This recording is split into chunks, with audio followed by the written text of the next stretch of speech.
Hello friend, welcome to math solution. दोस्तों, आज इस वीडियो में हम लोग सॉल्व करेंगे एवरेज यानी कि औसत के कुछ महत्वपूर्ण क्वेश्चन जो बार बार एग्जाम में पूछे जाते हैं। तो ये चलो दोस्तों, आज का पहला क्वेश्चन शुरू करते हैं। दोस्तों, पहला क्वेश्चन दिया हुआ है 3/4 प्लस 5/8 प्लस 7/12 प्लस 15/16 का औसत ज्ञात कीजिए। ठीक है दोस्तों, तो क्वेश्चन दिया है दोस्तों 3/4 कॉमा देके दिया है 5/8 कॉमा देके दिया है 7/12 कॉमा देके दिया है दोस्तों 15/16 का औसत पूछा है दोस्तों। तो नंबर के एक है 1 2 3 4। तो औसत निकालने का जो फॉर्मूला आता है दोस्तों, औसत निकालने का जो फॉर्मूला आता है दोस्तों, तो वो फॉर्मूला हो जाता है टोटल का योग। टोटल का क्या है दोस्तों? योग। ठीक है, बटे में आ जाएगा नंबर। कितना नंबर है? यहाँ 4 नंबर है। ठीक है दोस्तों, टोटल का योग करेंगे, टोटल का प्लस करके जितना भी आएगा उसको, जितना भी नंबर है 4 नंबर है यहाँ पे, 4 से डिवाइड कर देंगे। जैसे कि हम लोग योग अगर करते हैं तो आ जाता है दोस्तों, देख सकते हैं 3/4 प्लस 5/8 प्लस 7/12 प्लस 15/16। तो इनको अगर प्लस करते हैं तो हम लोग का कितना आता है, हम चेक कर लेते हैं। देखो दोस्तों, हम लोग का एलसीएम निकालने का सिंपल सा ट्रिक मैंने बताया था। जो भी इसमें से बड़ा रहेगा उसका मल्टीप्लाई लेंगे, यानी कि 16 का मल्टीप्लाई लेंगे। 16 के 16, 16 दूनी 32, 16 थी 48। अब उसको ट्राई करेंगे जो बाकी नंबर से डिवाइड करने की। देखो दोस्तों, 12 से डिवाइड हो जा रहा है 48, 12 चौका 48, 8 6 48 और 4 12 48, यानी कि हम लोग का जो एलसीएम आ गया दोस्तों 48 हो गया एलसीएम। 4 12 48, 12 दिया 36, 8 6 के 48, 6 5 30, 12 चौका 48, 7 से 28, 6 तिया 48, 45। टोटल का योग करेंगे 6 प्लस 8 14, 14 प्लस 5 19 के 9 कैरी का 1, 3 3 6 8 12 1 13, 139/48 आ रहा है दोस्तों। हम एक बार फिर से ट्राई करते हैं। 14 5 15, 14 5 19 का 9 कैरी का 1, 3 3 6 8 12 1 13, 139। ठीक है, तो इसमें यहाँ आ गया 139 बटे में आ गया दोस्तों 48 और नीचे कितना है दोस्तों? 4 है। 4 से मल्टीप्लाई कर देंगे, यानी कि हम लोग का आ गया 139, 32 का 2 कैरी का 3, 16 और 3 19, यानी कि 192। तो ऑप्शन जो है ऑप्शन नंबर ए में दिया हुआ है, यानी कि हम कह सकते हैं ऑप्शन नंबर ए हो जा रहा है हम लोग का करेक्ट आंसर। तो आशा करता हूँ आपका औसत निकालने का जो सिंपल सा ट्रिक है समझ में आया होगा। अब करते हैं इसका थोड़ा सा अपर लेवल का क्वेश्चन। ठीक है, चलो दोस्तों, अगला क्वेश्चन दिया हुआ है 5 क्रमागत सम संख्याओं का औसत 40 है। इन संख्याओं में से सबसे छोटी संख्या का मान ज्ञात कीजिए। ठीक है दोस्तों, यहाँ दिया है 5 सम संख्याएं। मान लेते हैं दोस्तों, पहला संख्या है, माना दोस्तों पहला सम संख्या है, ठीक है, x। ठीक है, पहला सम संख्या है दोस्तों x। और तो दूसरा क्या हो जाएगा दोस्तों? पहला तो x हो गया, दूसरा हो जाएगा x + 2, क्योंकि सम संख्या है तो +2 करते जाएंगे, x + 2।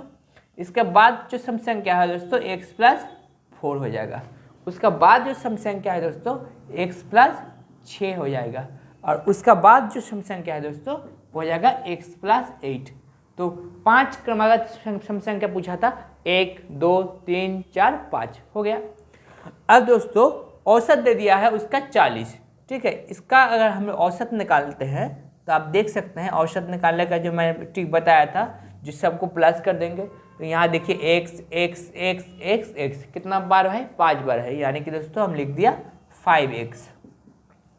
2 + 4 6, 6 + 6 12, 12 + 4 कितना होता है? 20 होता है, 20 भी लिख दिए। बटे में कितना है दोस्तों? 5 बार है, 5 से डिवाइड कर दिया। ठीक है, आशा करता हूँ समझ में आया होगा। यहाँ पे हम 5 कॉमन लेते हैं, 5 को अगर कॉमन लेते हैं तो x + 4 आ जाएगा। और नीचे में क्या है दोस्तों? 5। A5 से A5 को हम काट दिए, A5 से A5 को हम काट दिए। अब बचा x + 4 बच गया। तो उसका औसत दिया है दोस्तों, ये तो भी औसत निकल गया। हम लोग का हिसाब से औसत आ रहा है x+4, लेकिन उन लोग का हिसाब से औसत दिया है 40। मतलब हम कह सकते हैं हमारा और तुम्हारा दोनों का बराबर है, ठीक है। तो x+4 = 40, यानी कि x = 40 - 4, यानी कि आ गया दोस्तों 36। तो जो ऑप्शन नंबर बी में दिया हुआ है, यानी कि हम कह सकते हैं ऑप्शन नंबर बी हो जा रहा है हम लोग का करेक्ट आंसर, ठीक है। यहाँ पे दोस्तों संख्याओं में से सबसे छोटी संख्या का मान ज्ञात कीजिए। तो आप देख सकते हैं सबसे छोटी संख्या तो x ही है, ठीक है, क्योंकि बाकी जो नंबर है सब तो उससे बड़ा है, ठीक है। तो सबसे छोटी संख्या x बराबर आ गया 36, यानी कि ऑप्शन नंबर बी। ओके, अब करता है अगला क्वेश्चन। दोस्तों अगला जो क्वेश्चन दिया हुआ है, पहला 50 प्राकृतिक संख्या का मध्यमान या औसत क्या है। तो दोस्तों प्राकृतिक संख्या यानी कि दोस्तों 1, 2, 3, 4 ... n संख्या, हम मान लिए n संख्या। प्राकृतिक संख्याओं का योग अगर पूछता तो क्या हो जाता दोस्तों, प्राकृतिक संख्याओं का योग हम लोग का मालूम है, ठीक है, n × n+1/2। ये हो गया दोस्तों प्राकृतिक संख्याओं का योग, ठीक है। अब हम मान के चलिए कितना संख्या है, 1, 2, 3, 4, 5 n संख्या है। कितना संख्या है दोस्तों, n संख्या है।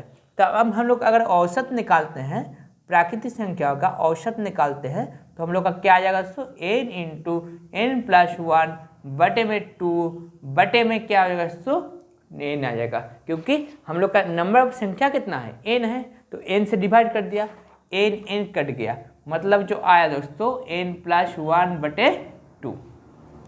क्वेश्चन में दिया है 50 प्राकृतिक संख्या का औसत क्या है, औसत या फिर मध्यमान।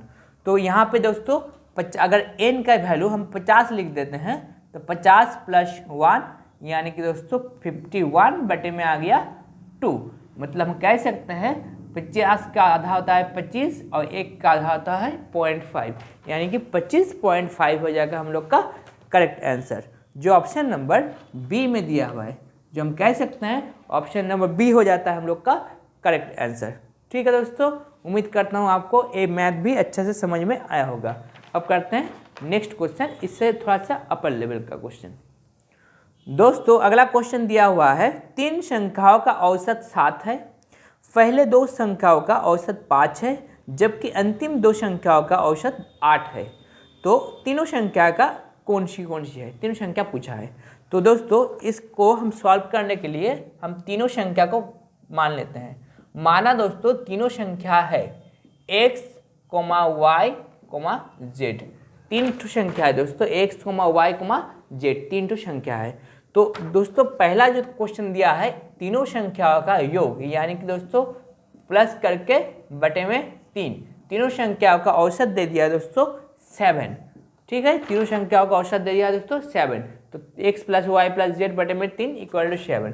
क्रॉस मल्टीप्लाई करेंगे तो x + y + z आ जाएगा दोस्तों 7 या 21 वर्ष, ठीक है दोस्तों, 21 वर्ष।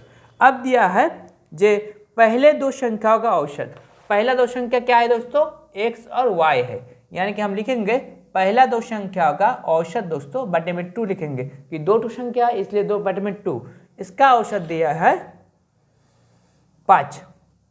तो क्रॉस मल्टीप्लाई करेंगे तो आ जाएगा x + y = 10, ठीक है दोस्तों। और नेक्स्ट दिया है दोस्तों दूसरा अंतिम 2 संख्या, यानी कि y और z का बटे 2, इसका औसत दिया है दोस्तों 8, यानी कि क्रॉस मल्टीप्लाई करेंगे तो y + z आ जाएगा दोस्तों 8 × 2 = 16, ठीक है, 8 × 2 = 16 वर्ष, इतना आ गया, ठीक है। अब पूछा है तीनों संख्या क्या क्या होगा। तो देखो दोस्तों a हो गया 1 नंबर, इसको हम मान लेते हैं 2 नंबर, और इसको मान लेते हैं हम 3 नंबर। तो आप देख सकते हैं दोस्तों अगर x का वैल्यू मुझे जानना है, x का वैल्यू मुझे जानना है, तो देखिए दोस्तों ये जो है 1 को, इसको हम मान लेते हैं, इसका नहीं, इसका 1 हो गया, तो इस 1 से 3 को माइनस करेंगे, क्योंकि 1 से 3 को माइनस करेंगे तो y + z आपस में कट जाएगा, तो बचेगा x, यानी कि दोस्तों 21 - 16, तो कह सकते हैं 5 वर्ष। x का एज कितना हो गया दोस्तों, 5 वर्ष। उसी तरह से हम लोग x प्लस वाई यानी कि दोस्तों z आ जाएगा, ठीक है, क्योंकि एक नंबर से 3 माइनस करते हैं। यहाँ x से हम लोग 3 माइनस किया और यहाँ पे हम x से 2 माइनस कर रहे हैं, तो आ जाएगा दोस्तों हम लोग का z आ जाएगा। कितना आ जाएगा? z बराबर आ जाएगा 21 माइनस 10 यानी कि दोस्तों 11, ठीक है। तो x का वैल्यू आ गया 5, z का वैल्यू आ गया 11। दोनों का अगर प्लस करते हैं तो 11 बच्चे 16, तीनों का योग है 21 और दोनों का योग हो गया 16। तो 16 से 21 से 16 को माइनस करेंगे तो कितना बचेगा? 6 बच जाएगा। 21 से 16 को माइनस करेंगे तो 5 बच जाएगा, यानी कि हम कह सकते हैं y का वैल्यू है दोस्तों 5।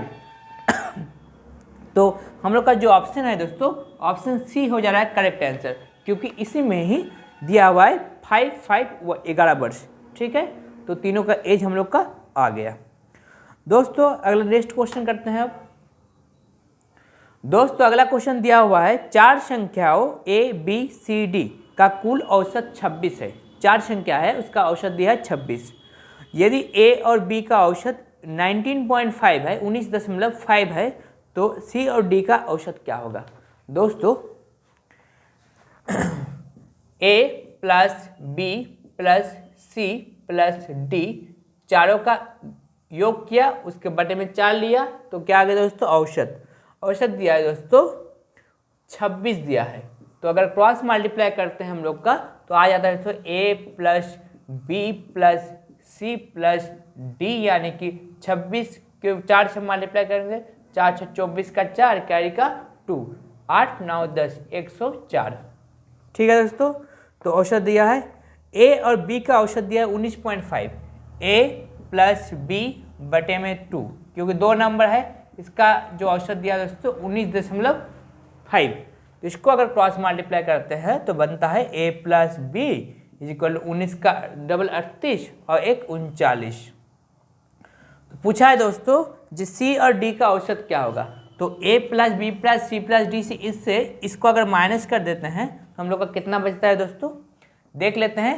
a से a कट जाएगा, b से b कट जाएगा, यानी कि यहाँ बचेगा c प्लस डी। 104 बटे में 39, यानी कि इसको 5 आ गया, कैरी का 1, यानी कि दोस्तों 6। तो दोनों का c और d का आयु का एज आ गया दोस्तों 65 वर्ष। तो उसका हम क्या लेंगे दोस्तों? औसत लेंगे, बटे में 2 करेंगे, इसमें बटे में 2 करेंगे, यानी कि आ गया 32.5, जो ऑप्शन नंबर डी में दिया हुआ है, यानी कि हम कह सकते हैं ऑप्शन नंबर डी हो जा रहा है हम लोग का करेक्ट आंसर, ठीक है दोस्तों। उम्मीद करता हूँ आपको ये मैथ अच्छे से समझ में आया होगा। दोस्तों चैनल को सब्सक्राइब कर दीजिए, बेल आइकन को प्रेस कर दीजिए और दोस्तों में वीडियो शेयर कर दीजिए ताकि सबको मिल जाए, ठीक है। आज तक इतना ही, अब मिलते हैं नेक्स्ट वीडियो में।